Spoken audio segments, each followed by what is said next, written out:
Team mission academy में आपका स्वागत है। आज आप लोगों के लिए बहुत ही महत्वपूर्ण प्रश्नों की श्रृंखला लेकर के आए हैं। आइए देखते हैं पहला प्रश्न क्या हमारा है। किन ध्वनियों को अनुस्वार कहा जाता है?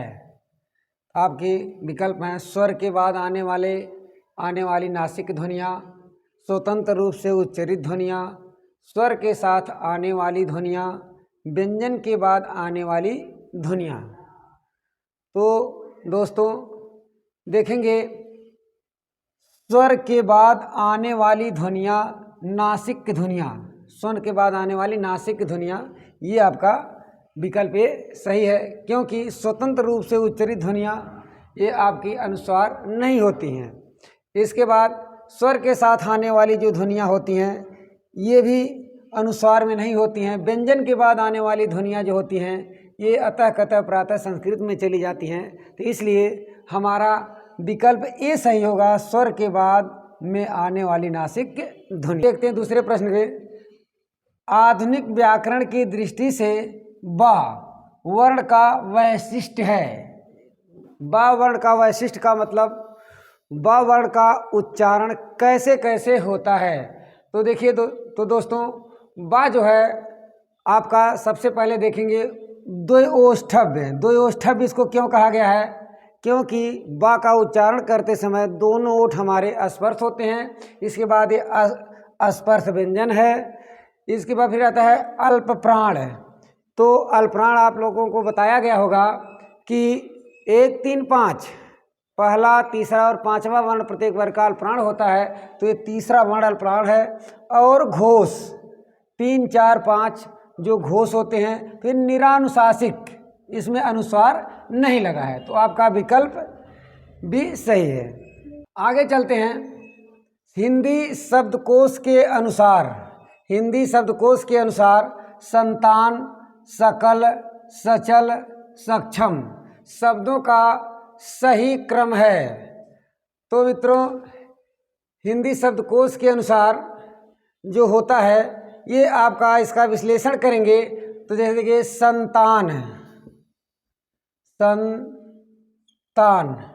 ये स लिखेंगे, फिर अंग लिखेंगे, फिर त लिखेंगे, फिर बड़ा आ लिखेंगे और फिर प्लस ना करेंगे। तो ये संतान हो गया।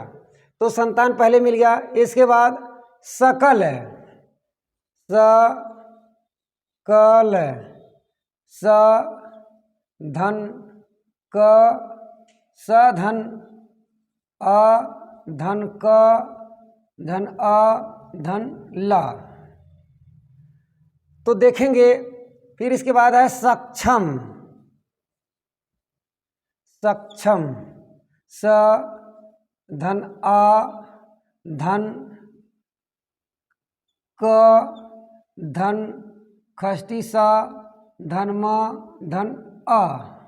फिर चलते हैं सचल। सचल, स धन अ धन च धन अ धन ल धन आ। तो देखेंगे सा सब में है, ये कट गया। इसके बाद बताया गया जिसमें अंग अनुस्वार आ जाते हैं वो सबसे पहले होता। तो ये इसमें भी देखिए अनुस्वार इसमें है। तो पहले वर्ण में भ्रम हमें होता है। तो अब दूसरे वर्ण की तरफ हम चलेंगे।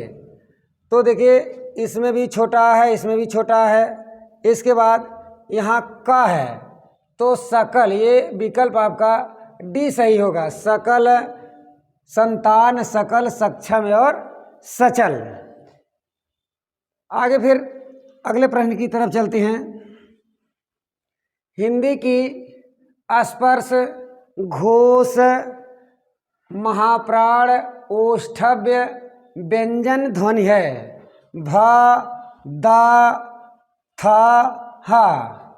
तो स्पर्श आपके क वर्ग, च वर्ग, ट वर्ग, त वर्ग, थ होते। तो भ, थ, द तीनों आपके स्पर्श होते हैं। लेकिन घोष व्यंजन कौन से होते हैं? 1, 3, 4, 5।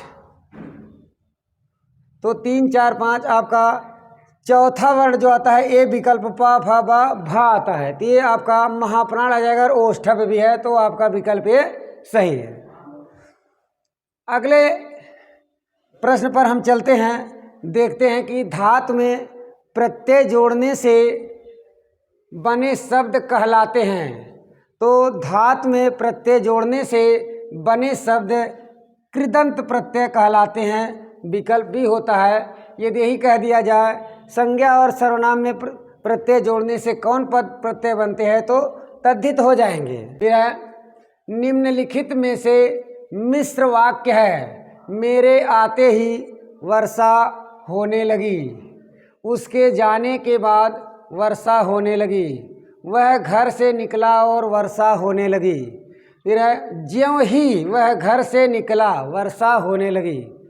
तो मित्रों आप लोगों को बताया गया है कि जिसमें एक मुख्य वाक्य हो और उस पर अन्य वाक्य आश्रित हो तो वह मिश्र वाक्य होता है। तो इसमें देखिए ज्यों ही, जैसे ही वह घर से निकला वर्षा होने लगी, तो विकल्प आपका डी सही है। आगे है दृश्य काव्य की विधा है। तो सबसे पहले हम देखेंगे दृश्य काव्य क्या होता है। जिस काव्य को या जिस वस्तु को हम अपने आँखों से देखते हैं वह दृश्य काव्य होता है, और जिसे सुनते हैं वह श्रव्य काव्य होता है। तो दृश्य काव्य की विधा जो आपकी है वह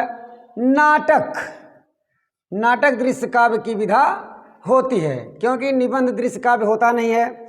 गीत नाट्य भी दृश्य और श्रव्य दोनों में आता है। उपन्यास केवल श्रव्य होता है, इसलिए आपका होगा नाटक।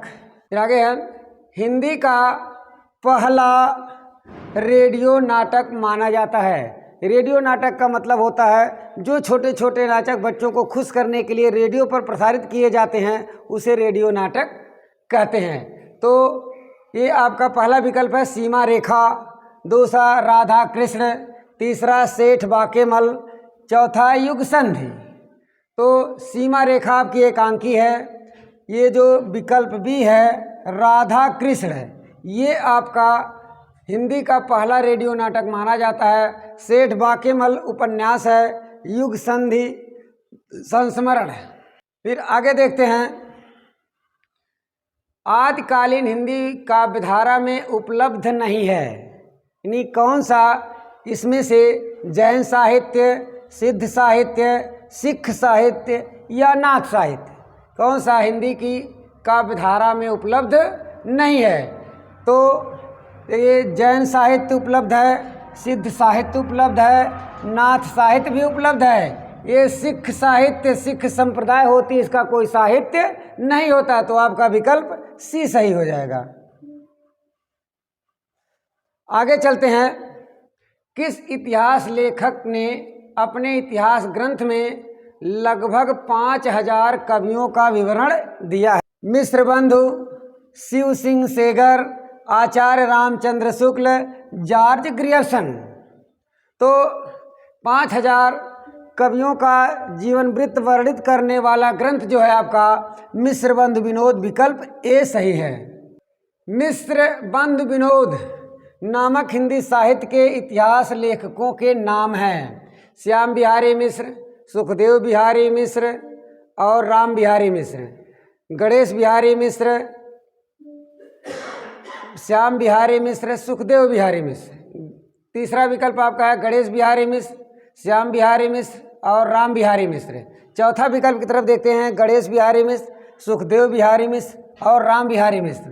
तो मित्रों आप लोगों को बताया गया है कि मिश्र बंधुओं में गणेश बिहारी मिश्र, श्याम बिहारी मिश्र और सुखदेव बिहारी मिश्र, अर्थात विकल्प भी आपका सही है। फिर है मिश्र बंधु विनोद। मिश्र बंधु विनोद का चौथा भाग कब संपादित किया गया। तो मिश्र बंधुओं ने एक विशालकाय ग्रंथ होने के कारण इसे 4 भागों में बांट दिया था। पहला भाग जो है, पहला, दूसरा, तीसरा, ये तीनों भाग 1913 में तथा चौथा भाग 1934 में प्रकाशित हुआ था।